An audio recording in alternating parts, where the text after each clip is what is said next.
The woman first took off her shirt, then slid off her pants. After that, she put her shoes back on. The biting cold wind made her shiver uncontrollably, yet she walked straight into the icy lake. She had barely taken a few steps into the water, when the freezing temperature forced her to scramble back to shore. Realizing that wading in directly wasn't going to work, Neela found a piece of wood, and pushed it into the lake, using its buoyancy to help her swim toward the center. After locating her target, she took a deep breath, then dove headfirst into the water, disappearing beneath the surface. She swam toward the sunken plane at the bottom of the lake, aiming to recover supplies and a satellite phone from the cabin. But without a steady supply of oxygen, she could only grab 2 backpacks, before hurriedly swimming back up. As soon as she broke the surface, she realized something was terribly wrong. A brown bear was prowling the shoreline, sniffing around for food. To her horror, the bear began devouring what little food she had left. But the bear wasn't finished. It started wandering toward her boyfriend's corpse. Panicked, Neela splashed wildly in the water, trying to scare it off. Luckily, the bear didn't seem too hungry.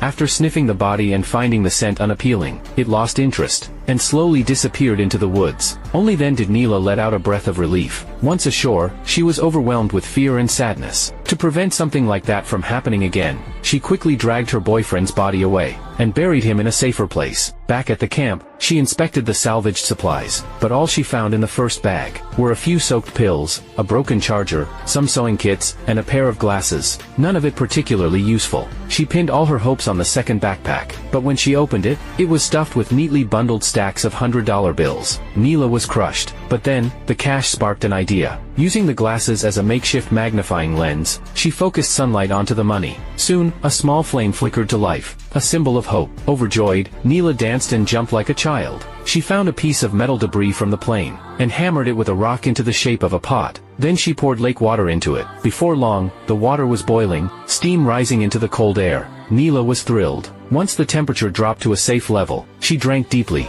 relieved to have solved her water problem. With drinking water secured, she turned her attention to food. From the sewing kit, she pulled out some thread, tied it to a stick, and used an earring as a makeshift hook. She had crafted a simple fishing rod. As she sat quietly waiting for a bite, she had no idea that danger was silently creeping up behind her.